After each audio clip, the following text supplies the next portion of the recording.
Hello again, so happy you could join us. We are reading from the Complete Jewish Bible, which is a translation of the Hebrew Bible. Deuteronomy chapter 6, verses 4 through 9, Shema. Hear Israel, Adonai our God, Adonai is one, and you are to love Adonai your God with all your heart, all your being, and all your resources. These words, which I am ordering you today, are to be on your heart, and you're to teach them carefully to your children. You're to talk about them when you sit at home, when you're traveling on the road, when you lie down, and when you get up. Tie them on your hand as a sign. Put them at the front of a headband around your forehead, and write them on the doorframes of your house and on your gates. Matthew chapter 6, verses 9 through 14. Our Father in heaven, may your name be kept holy. May your kingdom come. Your will be done on earth as in heaven. Give us the food we need today. Forgive us what we have done wrong, as we too have forgiven those who have wronged us. And do not lead us into hard testing, but keep us safe from the evil one. For kingdom, power, and glory are yours forever. Amen. Genesis chapter 26. A famine came over the land, not the same as the first famine which had taken place when Abraham was alive. Isaac went to Gerar, to Abimelech, king of the Philistines.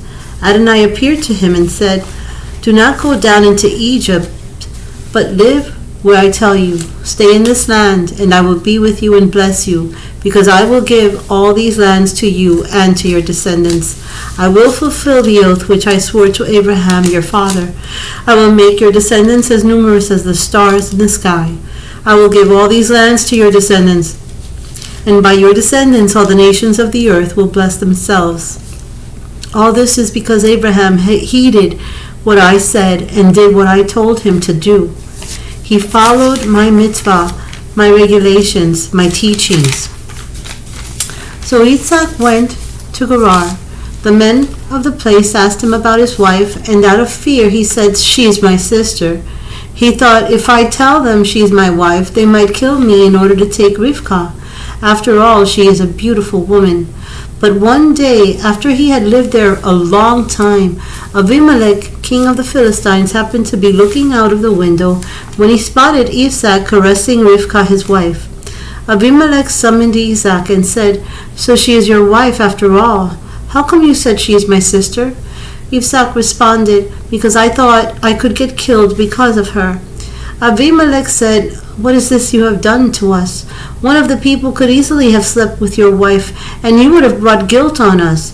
Then Abimelech warned all the people, "Whoever touches this man or his wife will certainly be put to death." Isaac planted crops in the land and reaped that year 100 times as much as he had sowed. Adonai had blessed him. The man became rich and prospered more and more, until he had become very wealthy indeed. He had flocks, cattle, and a large household, and the Philistine envied him. Now the Philistine had stopped up and filled with dirt all the wells his father's servants had dug during the lifetime of Abraham his father. Abimelech said to Isaac, "You must go away from us, because you have become much more powerful than we are." So Isaac left, set up camp in Wadi Gerar, and lived there. Isaac reopened the wells which had been dug during the lifetime of Abraham his father, the ones the Philistines had stopped up after Abraham died, and called them by the names his father had used for them. Isaac's servants dug in the Wadi and uncovered a spring of water, running water. But the herdsmen of Gerar quarreled with Isaac's herdsmen, claiming, "That water is ours." So he called the well Ezek, quarrel, because they quarreled with him. They dug another well and quarreled over that one as well. So he called it Sitnah, enmity. He went away from there and dug another well, and over that one they did not quarrel. So he called it Rechavat, wide open spaces, and said, "Because now Adonai has made room for us, and we will be productive in this land." From here, Yitzhak went up to Beer-sheva. Adonai appeared to him that same night and said, I am the God of Abraham your father. Do not be afraid, because I am with you.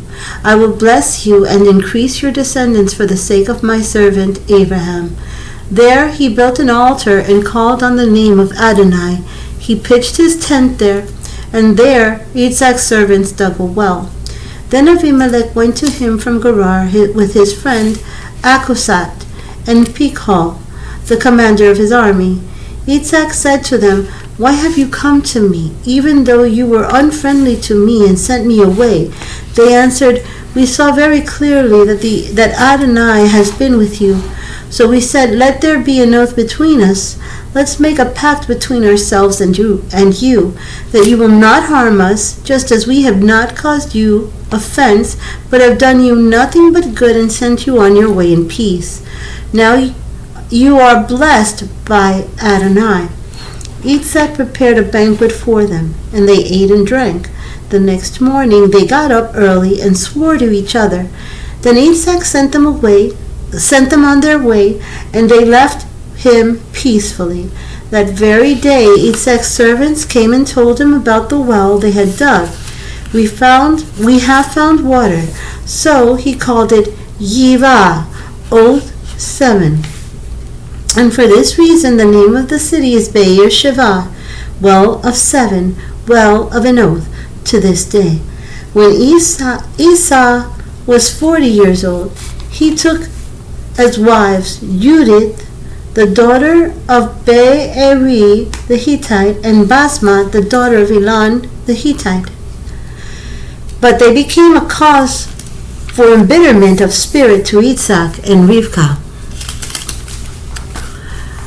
We're now on Judges chapter 2. Now the angel of Adonai came up from Gilgal to Bochim and said, I brought you out of Egypt, led you to the land I swore to your fathers, and said, I will never break my covenant with you.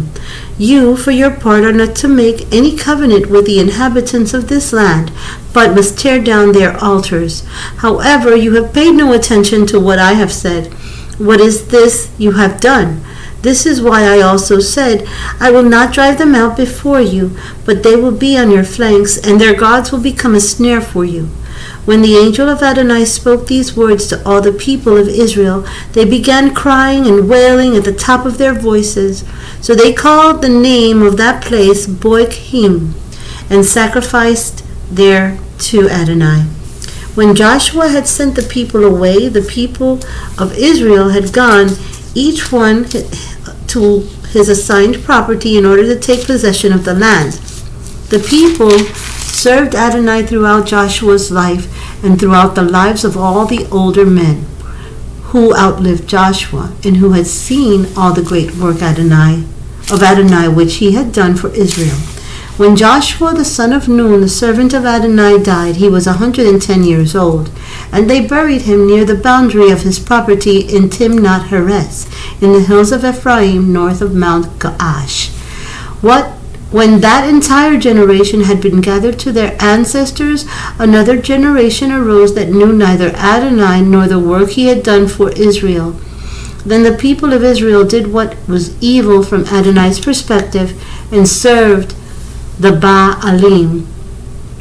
They abandoned Adonai, the God of their fathers, who had brought them out of the land of Egypt, and followed other gods selected from the gods of the peoples around them, and worshipped them.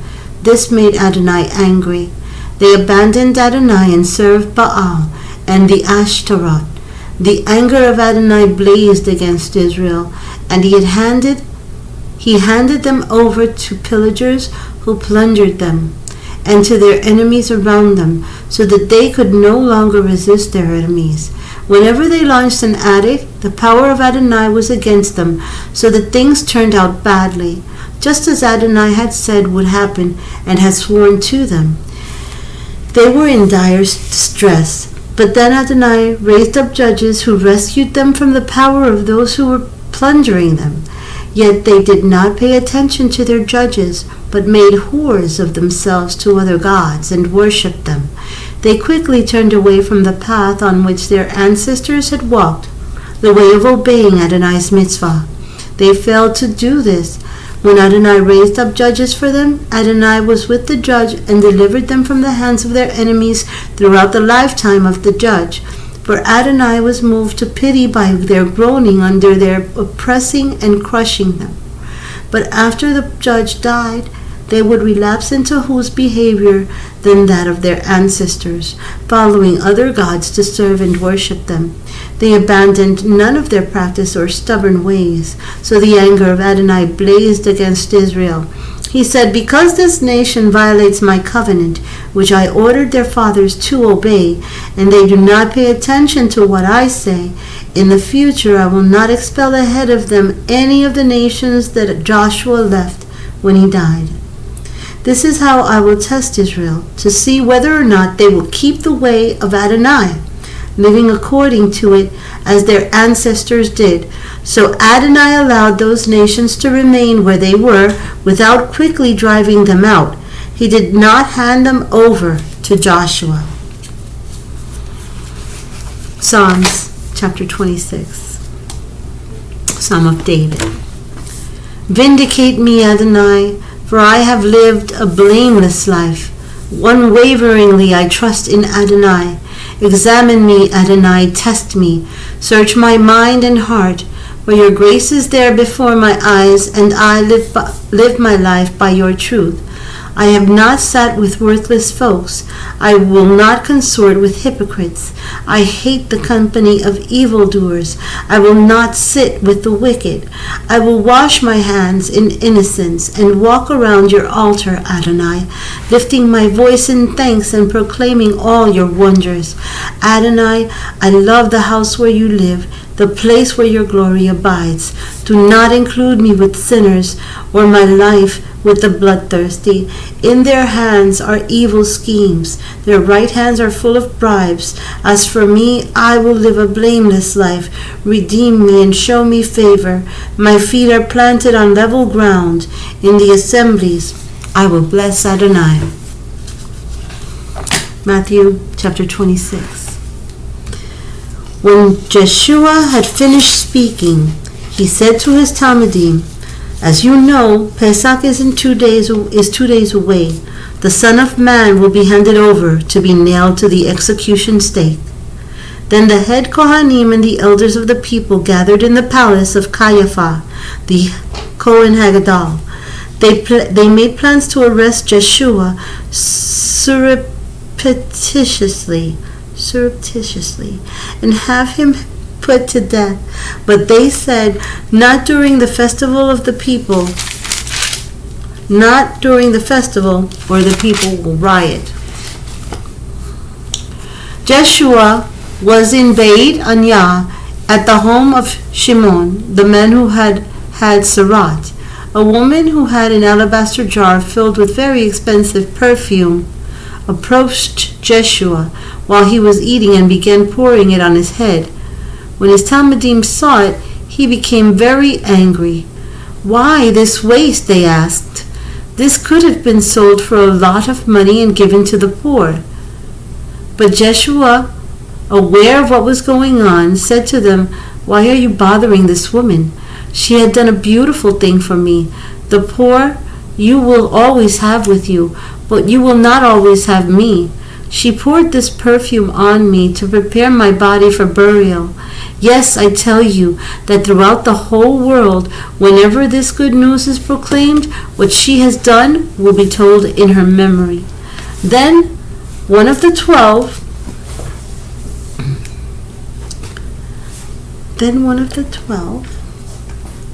the one called Judah from Kriat, went to the head of the Kohanim and said, "What are you willing to give me if I turn Jeshua over to you?" They counted out 30 silver coins and gave them to Judah. From then on, he looked for a good opportunity to betray Jeshua. On the first day for Matzah, the Talmidim came to Jeshua and asked, "Where do you want us to prepare your Seder?" "Go into the city to so-and-so," he replied, "and tell him that the rabbi says my time is near. My Talmudim and I are celebrating Pesach at your house." The Talmudim did as Jeshua directed and prepared the Seder. When evening came, Jeshua reclined with the 12 Talmudim, and as they were eating, he said, "Yes, I tell you that one of you will betray me." They became terribly upset and began asking him one after the other, "Lord, you do not mean me, do you?" He answered, "The one who dips his matzah in the dish with me is the one who will betray me. The Son of Man will die just as the Tanakh says he will. But woe to that man by whom the Son of Man is betrayed. It would have been better for him had he never been born." Judah, the one who was betraying him, then asked, "Surely, Rabbi, you do not mean me." He answered, "The words are yours."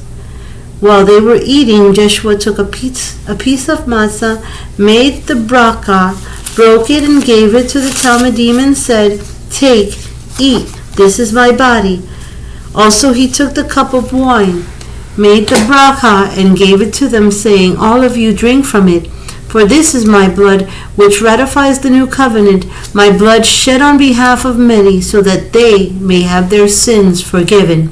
I tell you, I will not drink this fruit of the vine again until the day I drink new wine with you in my Father's kingdom." After singing the Hallel, they went out to the Mount of Olives. Joshua then said to them, "Tonight you will all lose faith in me, as the Tanakh says, I will strike the shepherd dead, and the sheep of the flock will be scattered. But after I have been raised, I will go ahead of you to Galilee. I will never lose faith in you," Kepha answered, "even if everyone else does." Joshua said to him, I tell you that tonight before the rooster crows, you will disown me 3 times. "Even if I must die with you," Kepha replied, "I will never disown you." And all the Talmudim said the same.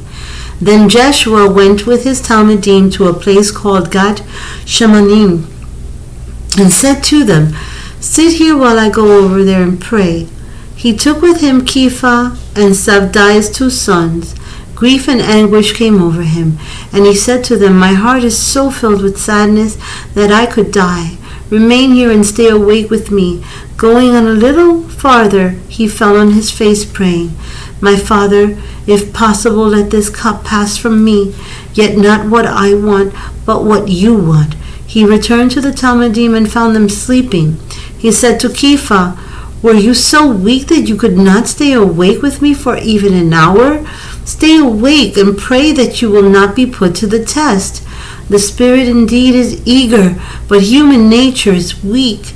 A second time he went off and prayed, "My Father, if this cup cannot pass away unless I drink it, let what you want be done." Again he returned and found them sleeping. Their eyes were so heavy. Leaving them again, he went off and prayed a 3rd time, saying the same words. Then he came to the Talmudim and said, "For now, go on sleeping. Take your rest. Look, the time has come for the Son of Man to be betrayed into the hands of sinners. Get up, let's go. Here comes my betrayers." While Joshua was still speaking, Judah, one of the 12, came, and with him a large crowd carrying swords and clubs from the head Kohanim and elders of the people. The betrayer had arranged to give them a signal. "The man I kiss is the one you want. Grab him." He went straight up to Joshua, said, "Shalom, Rabbi," and kissed him.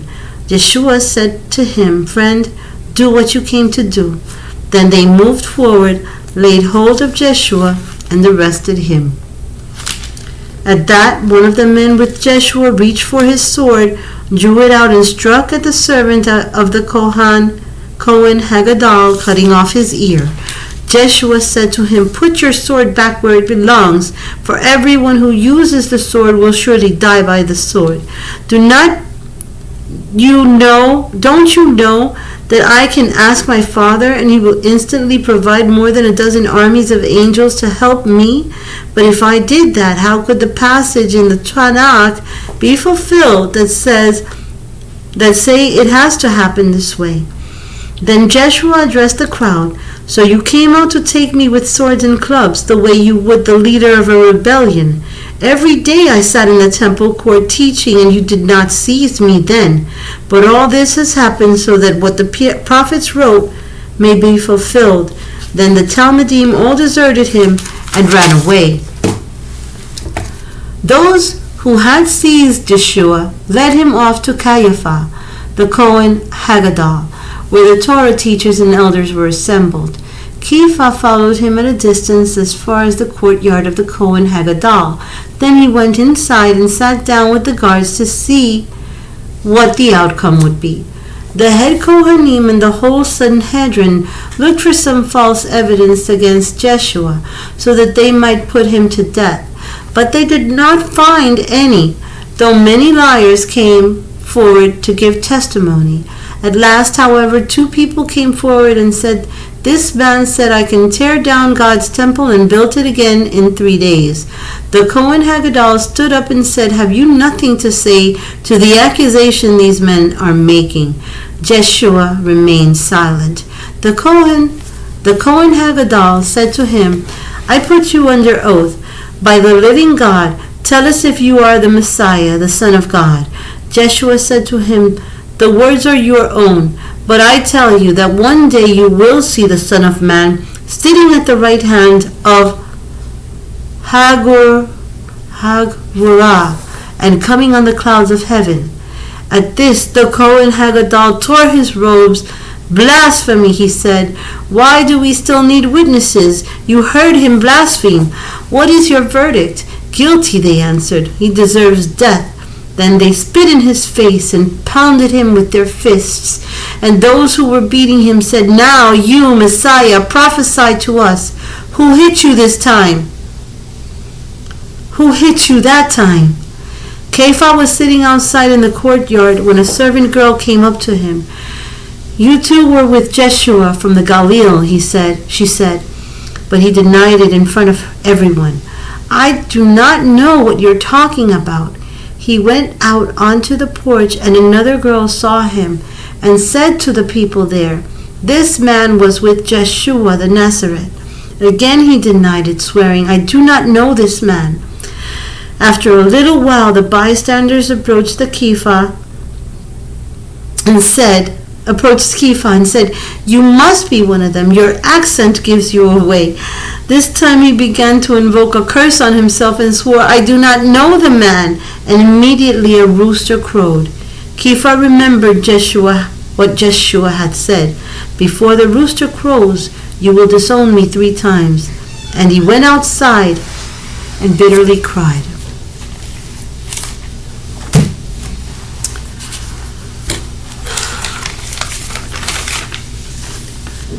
Numbers chapter 6, verses 24 through 26. May Adonai bless you and keep you. May Adonai make his face shine on you and show you his favor. May Adonai lift up his face toward you and give you his shalom. Thank you so much for being with us. Until next time, shalom.